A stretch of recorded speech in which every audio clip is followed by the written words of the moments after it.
Salut tout le monde. Alors aujourd'hui je voulais qu'on se retrouve pour parler un petit peu régime parce que je trouve que c'est un peu une fondation de tout ce qui pourra suivre sur ma chaîne. Parce que je parle beaucoup de ma vision sur ce que j'aimerais faire, mon processus par exemple avec l'alimentation intuitive, tout ça. Mais pour en arriver là, il y a eu vraiment un historique assez énorme au niveau des régimes. Donc voilà, je voulais en parler aujourd'hui, juste pour comprendre un petit peu ma vision des choses. Alors déjà, ce qu'il faut savoir, c'est que je n'ai jamais été mince. Le surpoids, c'est quelque chose que j'ai connu toute ma vie. J'ai toujours été un petit peu au-dessus de la courbe de poids. Après, c'était pas énorme, hein. Quand on regarde ma courbe, j'étais vraiment légèrement au-dessus de la normalité de la fourchette haute. C'était pas énorme, mais ça inquiétait autour de moi. Donc forcément, quand on s'inquiète et qu'on veut le bien de son enfant, on va essayer de remédier à ça. Le médecin avait été assez clair avec ma mère, c'était soit j'arrivais à maintenir mon poids tout en grandissant, comme ça finalement je revenais à un poids un peu plus classique, ou alors je commençais déjà à perdre du poids. Malheureusement pour moi, la solution a été de perdre du poids. À 8 ans ou à 10 ans, j'ai été voir ma première diététicienne. Elle était très, très gentille. J'ai pas de critique à faire là-dessus. Mais voilà, en primaire, on n'a pas forcément envie de savoir combien de pain on est censé manger, les portions nécessaires. En primaire, j'avais pas envie d'être la seule qui se prive au goûter et qui a le droit de manger une pauvre clémentine, quoi. Donc, je pense que je l'avais un petit peu mal pris parce que forcément, on n'est pas comme les autres enfants, quoi. Je pense que ça avait marché. Sur ma cour, je me souviens qu'il y avait eu un gros décroché vers le bas. Sauf que, évidemment, c'est remonté en flèche. Et là, on pouvait même plus après côté sur la courbe. Mon poids n'existait plus sur la courbe. Ce que je retiens de ce premier épisode, c'est vraiment... Je sais pas pourquoi je suis marquée par le pain. J'avais appris à manger seulement je sais plus combien de grammes le matin alors que moi je faisais des belles tartines. Puis il y avait aussi les portions dans l'assiette, il y avait un espèce de petit livret où on apprenait combien on devait mettre de féculents, tout ça. Et je crois que c'est à ce moment-là où j'ai aussi appris que si on mange du pain, on mange pas de féculents. Moi j'étais grave déçue à la cantine de pas pouvoir manger du pain si je mangeais des pâtes. Mais voilà, déjà, on voit qu'il y a des règles qui ont été établies. Malheureusement, ces règles-là n'ont fait que s'accumuler au fur et à mesure des années.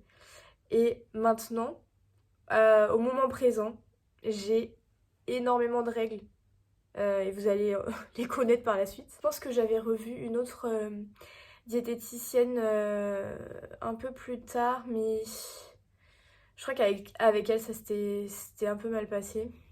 Le moment le plus marquant, c'était, je pense, entre seconde et première. Je commençais à prendre du poids. Et du coup, on s'est dit, on va aller voir une nutritionniste. Et elle, concrètement, elle a tout niqué. Vraiment, là, c'est... Je pense que ce que j'ai fait avec cette personne, c'est ce qui m'a le plus chamboulé, complètement... Ouais, on dirait fucked up un peu. Enfin, même encore maintenant, j'ai encore ces règles à la con, vraiment. Et j'arrive pas à m'en défaire. Le matin, j'avais le droit de manger ce que je voulais. Donc c'était plutôt du pain avec du chocolat. Le midi, donc là on commence dur. Le midi, j'avais le droit qu'à 2 cuillères à soupe de féculents. Le pain, on oublie, donc on revient un peu sur la règle de pas de pain si on a des féculents. Dessert, c'était que fruits, compote, elle voulait bien. 4 heures, c'était forcément un yaourt avec un fruit. Pas de gâteau, rien, enfin voilà. Yaourt fruits, c'est tout. Et le soir, pas de féculents. Vraiment rien. Et je pouvais finir avec un fruit, une compote, je pense. J'avais le droit au fromage, mais c'était des petites portions, donc ça devait représenter 30 grammes. Alors certes, avec cette personne-là, j'ai perdu, je pense, bien 10 kilos, que voilà, j'ai évidemment repris. Et en plus, ce qui m'a laissé vraiment des grosses traces, parce qu'en fait, quand on commence à avoir autant de résultats, qu'on s'éloigne un petit peu de ses règles, parce que moi du coup j'avais commencé je pense entre mai et juin, donc l'été c'était encore avec les parents, ça allait poursuivre, mais en août j'avais l'habitude de partir en colonie de vacances, et concrètement là, les pâtes féculents le midi, ou alors que 2 cuillères à soupe le soir machin, à 4 heures que des fruits, enfin c'était pas possible. En colonie de vacances, on mange un peu déjà ce qu'on peut. Et donc voilà, en fait, cette colonie, j'avais repris les féculents. Et arrivé à la maison en septembre, c'était super dur de me remettre. Et du coup, commençait déjà un peu cette culpabilité de punaise, je suis nulle, ça y est, j'ai passé 3 semaines en vacances et je suis incapable de me remettre bien à manger healthy, tout ça. À partir de là, forcément, j'ai repris les féculents, machin, mon corps s'est réhabitué, j'ai pris énormément de poids. Donc je pense que j'avais dû en perdre peut-être 10. Là, j'ai dû en prendre 15, quoi, un truc comme ça. Et le pire dans tout ça, parce que ça, c'est même pas le pire, les féculents et tout. Mais en gros, elle nous recommandait de parfois faire des monodiètes pour perdre plus rapidement. C'est chouette. Comme ça, le lendemain, tu perds entre 1 et 2 kilos en voilà, une journée. Le rêve, quoi. Vraiment. Donc si c'était plutôt l'hiver, on pouvait faire des journées soupe maison. Donc en gros le matin on pouvait manger normalement, donc moi mon pain, mon chocolat en noir. Et à partir du midi, soupe, soupe, soupe. Dès qu'on avait faim c'était de la soupe maison. Bon c'est encore soupe. Bon, ça me choque pas trop mais bon c'est pas top non plus. Et en été, on pouvait soit compote maison, évidemment j'ai testé. Mais le pire, c'était le melon. Donc j'ai fait, parce qu'évidemment, évidemment que j'ai fait. On me dit, une professionnelle me dit c'est sympa de faire des monodiètes de melon, bah on y va quoi. Et donc en gros, toute la journée, dès que j'avais faim, je bouffais du melon, soit melon classique ou melon d'eau. Encore à ce jour, je suis dégoûtée par le melon. Je commence un peu à en manger, on va dire un petit peu plus, mais c'est vraiment pas un fruit que je vais prendre. Et ouais, ça me dégoûte d'en avoir mangé toute une journée. Enfin, certes, le lendemain, j'ai perdu 2 kilos, hein. Mais à quel prix? Enfin, vraiment, ça laisse vraiment des séquelles. À un moment donné aussi, quand je stagnais, justement, quand j'étais revenue en septembre, elle avait des compléments alimentaires, des gélules, je sais pas quoi. Évidemment, qu'est-ce qu'on fait? On achète. Je crois qu'en plus, c'était vraiment pas donné. Évidemment, ça ne marche pas. Et on est vraiment dans la, ouais, dans la culpabilisation. Quand on revenait, j'arrêtais pas de me faire engueuler, quoi. Je revenais au rendez-vous. Ah, mais pourquoi t'as pas perdu? Pourtant, tu prends bien les compléments, machin. Je comprends pas. J'en pouvais plus. Donc j'avais arrêté, parce qu'en plus, enfin, sur la durée, c'était pas possible, quoi. Et il y avait aussi toute cette histoire de noter ce qu'on mange. Et ça, qu'est-ce que c'était chiant. Noter vraiment tout ce qu'on mange dans une journée, c'est relou. Et au final, quand on oublie de noter, par exemple, sur 2 3 jours, bah, les règles, justement, on les connaît tellement bien qu'au final, on arrive un peu à mentir. On sait un peu ce qu'il faut écrire sur le carnet pour qu'ils regardent et qu'ils disent ah oui, c'était bien, machin. Il y avait aussi d'autres règles, comme quoi la banane, je devais pas en manger comme fruit en fin de repas, interdit. Une banane, ça se mange que le matin. À jeun, j'ai jamais compris pourquoi. Et l'autre règle bizarre, j'ai jamais compris non plus, pas de féculents avec des tomates crues. Voilà. Me demandez pas pourquoi, même moi encore, je me demande pourquoi. Les règles s'accumulent, en plus ces histoires-là, c'est vraiment chelou quoi. Et par contre, j'avais aussi une règle, Bon, celle-là, elle est un peu plus cool, mais j'ai le droit à un carré de chocolat le soir après le repas. Bon, malheureusement, cette règle-là, j'ai gardé, mais j'ai transformé en une barre et pas un carré. J'ai revu une autre diététicienne plus tard. Ouais, parce qu'en plus, en fait, c'est sans fin. Parce qu'en gros, il suffit de voir, enfin pour moi, je parle à titre personnel, il suffisait qu'une copine commence avec une diète et que je vois qu'elle ait des résultats pour que moi, du coup, ça me remette la pression en mode ah ouais, punaise, c'est vrai que quand j'avais fait ça, enfin, suivre une diète, c'est bien et tout, faudrait peut-être que je m'y remette, machin. Cycle vicieux, enfin, ça s'arrête jamais. Et vraiment, c'est pour ça que je tiens autant à toutes les vidéos qui vont suivre sur mon évolution parce que, ouais, j'ai vraiment un problème. J'ai un problème avec la nourriture, tout simplement. Toutes les règles qui se sont accumulées au fil du temps, plus ouais, un peu une pression constante et toujours un certain cycle de culpabilisation. Et ça marche aussi avec le sport, hein. Et à chaque fois, c'est ah ouais, je manque vraiment de volonté, mais si je m'y remets, tout va aller mieux, machin.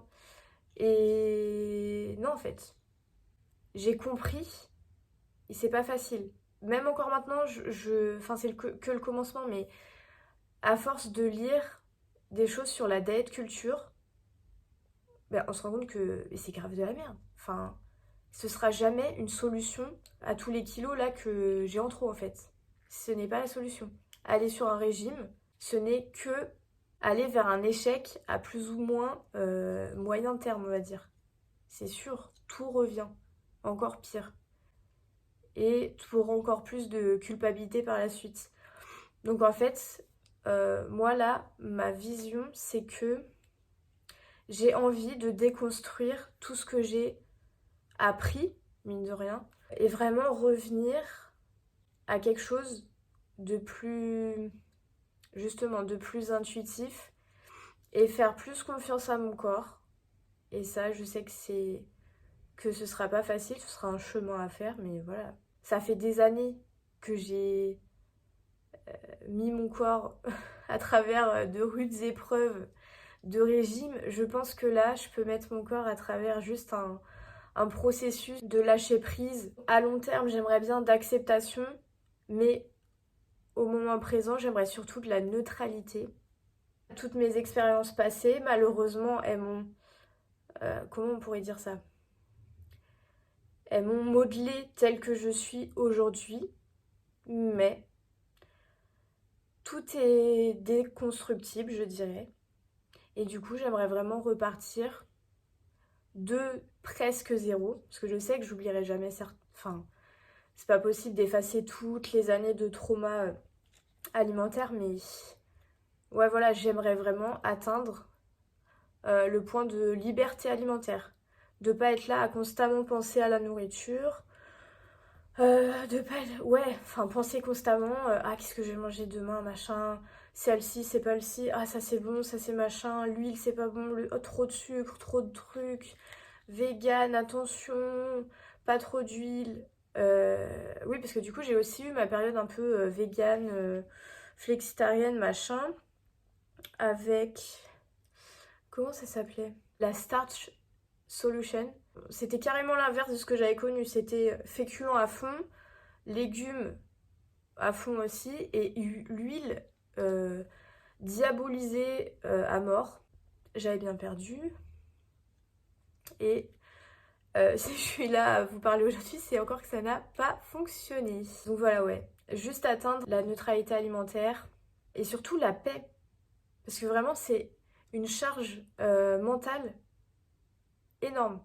Vraiment, pour ceux qui connaissent pas, enfin qui n'ont jamais eu de problème avec leur alimentation, vous vous rendez pas compte à quel point ça occupe le mental tout le temps. On est dans un jugement permanent de ce qu'on fait, de ce qu'on mange, de ce qu'on veut manger, de ce qu'on n'a pas le droit de manger.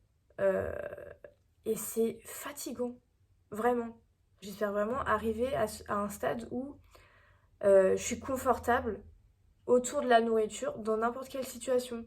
Que ce soit moi toute seule, voilà, qui mange dans mon appart, moi dans des événements un peu plus sociaux, moi à Noël, moi aux apéros, enfin voilà, juste une relation saine avec la nourriture.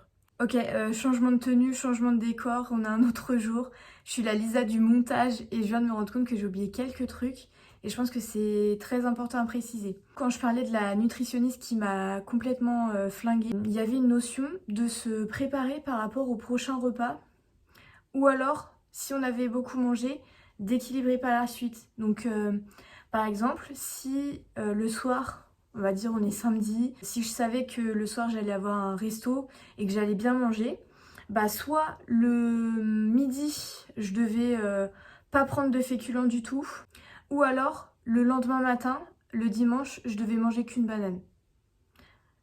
Voilà, complètement flinguée, parce que le dimanche matin, si j'avais faim, bah, normalement t'es censé manger. Bref, et après quand je parle de tout ce qui est vegan, tout ça, je critique pas du tout ces modes d'alimentation parce que c'est vraiment ce que j'ai l'intention de faire. Enfin, je veux pas me rapprocher du véganisme, mais par exemple, le flexitarisme m'intéresse. C'était ma vision qui était complètement fausse. On ne se lance pas dans un régime alimentaire en ayant pour objectif premier de perdre du poids. Si on part là-dedans, on est foutu.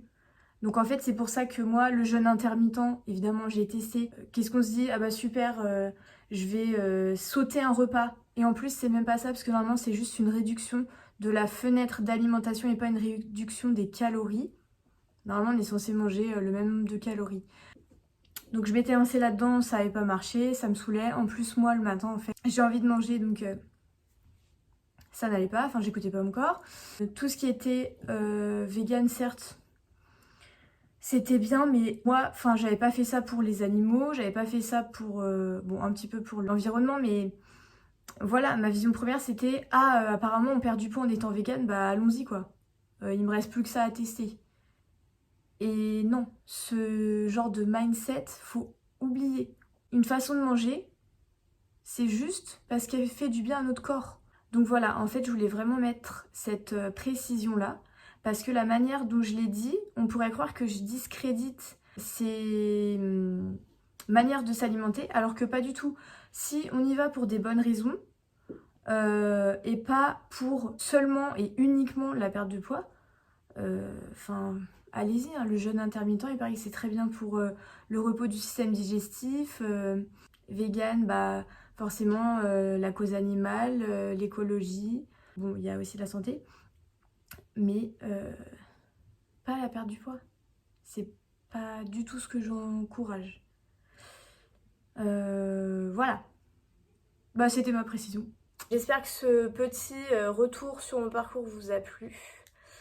Et n'hésitez pas à vous abonner et à me suivre sur Insta. Voilà. Salut!